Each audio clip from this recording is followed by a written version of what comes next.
Daggerheart 1.4 changes are live for the beta, reverting advantage back to the 1d6, giving us the option for mixed ancestry, a GM quick sheet, and then a couple other optional rules. So let's take a look at what 1.4 brings to the table. Short ball, hit me, ricekombo.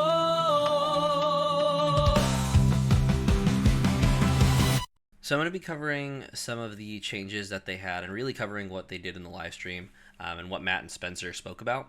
The first of which is going to be the GM guide. One really nice thing about what they decided to add in 1.4 is they basically added this giant GM guide, especially for me, who just needs a little bit of a short reference sheet to look at. This basically has a lot of the information that I kind of needed. Kind of like when to ask for action rolls, difficulty class systems, uses for hope and fear, especially with the different versions that we have. Some of these things can change. And then also what I can utilize action tokens for, which just kind of helps with this specific iteration. These things might change in the future. And Spencer even talked about the possibility of adding extra sheets, so it actually more or less looks like an actual GM screen. So 3 sheets wide, 2 sheets wide, 4 sheets wide, just depending on your GM screen. I think that would be cool, and just to kind of see what kind of take they have for that on the system. Another change that they made was to the minor thresholds. They noted this on the stream where they basically increased some of the minor thresholds for most of the tanky classes. So this would be Guardian, increased by 3, Warrior and Seraph, increased by 2. They basically made this to make tanky classes feel more tanky, and I think it's nice that, at least in the notes when you read it through the PDF, it also shows that the minor thresholds were also raised, or able to be raised, in leveling up. And in this next section, they also talked a little bit about some changes to evasion and armor. One of the things that they said on the stream was some classes got an increase in evasion, and some classes got a decrease in evasion. Basically, they wanted evasion to kind of feel safe against most attacks, but never get to the point where they can build a class that was basically impossible hit, kind of making it so that they were able to have more build variety with evasion and armor, and not really having those broken class options or broken build options later in the future. They also added and changed some of the weapon naming, some of the weapon tiers. Like one thing that Spencer noted was that the Gabison armor was now the lowest tier, which basically also gave you extra evasion, but also gave you the lowest possible armor. So kind of just a little bit more of a restructuring for the equipment, which I don't think is quite fixed yet. I think the equipment still could use some rebalancing or just some reorganization in general, at least to see some of the equipment outside of a tier structure. Some of the tiered weapons are kind of hard to see which one's a direct upgrade over another. But they didn't really address too much of the equipment on the stream, though all the balances of armor you can always see in the PDF as well. Next thing they talked about was the changes to the Bard, Guardian, and Druid. It looked like they have a targeted change between the features there specifically. What they basically said on the stream was that the rally doesn't always have to be activated in battle. So this makes it so that way you could use your rally in the middle of a social encounter, or you could use rally in the midst of exploration, just basically making it so that rally wasn't only tied to battling. The next part they changed was the Guardian's Unstoppable, which basically ticks up instead of ticks down. So for those who don't know what the Guardian's Unstoppable does, basically they're able to use this feature to increase their damage. What they basically changed was, instead of the Guardian starting at, like, I believe it was like plus 3 damage, then the next time they attack it goes to plus 2 damage, then the next time they attack it goes to plus 1. It basically ramps up instead of ramping down. So basically the more you attack, the more damage you do. So it goes from plus 1, plus 2, plus 3. Kind of makes more sense. They said it basically felt a little bit better for the power fantasy that they were wanting for Unstoppable. And then the last part for the Druid, they basically made it so Beast Form can still use domain cards. The only difference is they can't use spell cards. So anything that requires a spellcasting modifier, Druids can't use that while in their Beast Form, but they can still use domain cards, which kind of gives them a little bit more variety. I'm interested to see actually what those combinations look like in actual play and what players actually come up with. So that'll be interesting and cool to see. So the next part they did was they did make adjustments to Ancestries, and they actually made a option for mixed races. So basically, all the Ancestries got a little bit of an overhaul. Overall, they just got buffed. If they only had one feature, they basically got up to two features. This basically addresses what they want, where if you want to be born from two different races, you pick a feature from one Ancestry, and then you pick the other feature from the other Ancestry. So let's actually take a look at a couple of these now. Just because I am interested. I haven't spent too much time, but I did look at it a little bit. There is a mixed ancestry section, so we'll look at that, just kind of make sure we read it.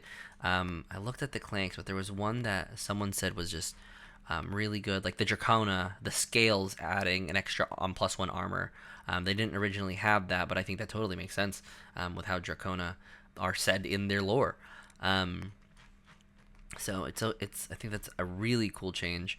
They also made dwarves tankier. Someone made a note of this in one of the discords, where it basically, let's see, whenever you permanently increase your proficiency, you also increase your minor threshold. Okay, that would be really good for a dwarf guardian. Just basically being able to take no damage. That would be actually a really good build. And then I think there was another one that someone noted in the Discord, where it was basically, yeah, wings, you can fly. While flying, you mark a stress before an adversary's attack roll to increase your evasion by 2. An attack against it. I think the one thing too about this is it doesn't specify a time anymore. You can fly indefinitely. So that's really cool. So yeah, wings, you just fly. And then you can increase evasion. That's actually going to be really fun to play around with. Whether it's broken or not, we'll see, and we'll definitely put those in the playtests. So just kind of looking at the rule set again. Basically, you can mix lineages together, and when you do so, when you choose an ancestry at character creation, write down how your character identifies themselves in the heritage, for example, goblin orc, or just goblin, or something like toothling. That's actually really cool. Work with your GM to choose 2 features from any combination of the ancestry. So basically, you pick one from the goblin, one from the orc, and you basically work together to create, or you can work together to create your own. Oh, so adds some extra stuff for homebrewing too. So yeah, mixed ancestries looks like the easy mechanic is just pick one of each, and if not, you can kind of work with your GM to make something else up. So that's a really cool feature, and I'm glad that they're adding this mixed ancestry to the game. And then going back to the changelog, one big thing that they changed was reverting the advantage to a 1d6 or added, or a 1d6 subtracted if you have disadvantage. I think this one, at least for me in my tables, we really liked using the advantage as a d12 hope that the other person rolls. I think it added a little bit of camaraderie. There was definitely some disconnect if it was like on Discord or playing online, because you don't get to see what the other person rolled right in front of you. But one thing that Spencer really wanted to illustrate with this was they didn't want this issue of an infinite loop of hope with advantage. So you basically spend a hope to help your friend, and then you gain a hope because, or your friend then gains that hope because they rolled the higher number. So it kind of kept an infinite loop of I help you, I lose my hope, but you gain a hope, and then you help me, and I lose a hope, but then you gain a hope because you pick basically the higher one. It's still up to chance. Your fear could still be a 12, and it's really hard to. You're like unlikely to get a hope there, but the D6 is kind of more consistent in terms of a bonus, but it doesn't have that infinite loop of hope with advantage with the 1d6 added for advantage, or subtracted for disadvantage. The next thing they covered was a clarification for GM moves.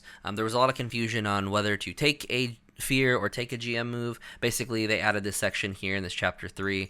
Added an option for GMs to gain fear when a PC rolls with fear, and then they basically clarified that you can end a temporary condition or effect as a GM move, or by spending an action token on the action tracker. So this is basically utilizing that fear to remove that condition, or using an action token on the action tracker.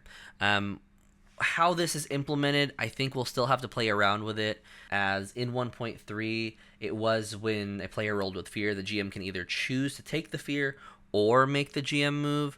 It looks like now the GM can make the GM move and gain the fear at the same time, which might have some points of balances, but I think when it came to the playtest results that they were getting, they found that it was too much at the detriment of the narrative and the GM when they rolled with fear and the GM then didn't get to move. Next part they added was running GM NPCs. I ran into this problem a couple times during my sessions, where basically you have an NPC join in the midst of a combat encounter. How does that all get tracked? Do you have to use action tokens to move that NPC? Does the NPC just move? You can read it on page 178, but the long and the short of it, they added a couple mechanics that are still in a work in progress. But basically, as the fight happens or as the combat encounter goes, whether it's the adversary moving or whether it's your PCs moving, you basically, as a GM, would just direct the NPCs to do what you think the NPCs would do. And then if your ally uses one of their actions to interact with the NPC in whatever they're doing, so say the NPC grabs a hold of the goblin, then your party can then interact with the NPC having grabbed the goblin and then make an attack roll with advantage. So it kind of has a little bit of a narrative twist, but also not really making your NPC completely useless, but also not really needing to stat it out or start a new action tracker for the NPC specifically. I think it's a really interesting move, and I'm curious to see how this develops, as I think narratively that makes sense, but I'm not sure how the community is going to feel about this. So we'll see. I'm going to play and test it out. And hopefully it will feel as good as it sounds, because having the NPCs just interacting with the scene and then having your players choose or choose not to interact with what the NPC does, I think is going to be a fun little extra mechanic in the midst of combat. Definitely has a little bit more heavy lifting from the GM side of things, but I think it's totally manageable. The next section they covered was the adversaries and environments. It looks like they basically just adjusted them. Maybe some balance changes here or there. Adjusted all of them in tier 0, a handful of them in tier 1, a couple of them in tier 3 and 2. One thing they did note, they were kind of playing around with the idea of possible future adversary mechanics, like a possible card interaction mechanic where an adversary could send some of your cards to the vault, or look at a card in your vault, or look at a card in your hand and then utilize that on another player. I think that's a fairly interesting mechanic, but they don't have any current adversaries like that. They were just kind of teasing some of the things. Matt was kind of having a little bit of fun interacting with that. They did add a handful of environments. With environments, they basically added a couple new environments to interact with, that we can kind of see a precedent of what environments could look like, and then also added guidance on using environments, how they scale, and even just kind of giving us some ideas of how we can create some of our custom environments. But one thing Spencer did say about it is use environments as you need them. So feel free to throw them away when needed, but if something in the environment is pertinent to the scenario, feel free to run it. They then expanded a couple features on character death. Not necessarily anything new to death moves, but they basically added this last section, when disaster looms, for the possibility of a TPK. Kind of just gave some safety tools of like, hey, do you want the party to be taken captive as an option? Is the party or are the players ready to see their characters die? Or if they do decide that the story's over, possibly doing something like holding a mid-campaign session 0. So they just kind of gave options and just some insight as to what you should do if there is a TPK in your games. They then went over 2 possible optional rules. The first one being gold. Coins are now an optional rule instead of part of the standard denomination. So this is going to be things for whether you're keeping track of coins or just handfuls. I think the standard is now a handful as the lowest, and then coins are just optional if you want to contact it. The denominations are still 10, so it still takes 10 coins to make a handful, 10 handfuls to make a chest. But that is something that they did change. The next one they changed is the GM dice. Basically, they make it so GMs can crit if they want. The rule here for GM crits is the crit is an auto success, but as of now, it doesn't do double damage, or at least max damage plus the roll. Instead, when GMs crit, they just auto succeed, and then they get a fear, which I think it makes sense. I think for the narrative and just giving the GM resources to be able to spend it on interrupting the character's play or using fear on other things makes total sense. Because with some adversaries, you're dealing damage like 4d8, which if maxed is 32 damage to base, and then on top of the roll, I think that's a little much. So we'll see exactly what is added, or how they decided to add an extra damage. But for now, the GMs actually being able to do something on crit, at least adding the fear, I think is a really nice feature, especially with the crits that I've rolled as a GM. It's at least a little bonus. So the last thing I'll cover are just some of the rules that I saw that I thought were really interesting that they didn't really cover in the live stream. The first one is this leveling up. They basically changed level up options for all classes. The highlight here is that proficiency now increases with tier.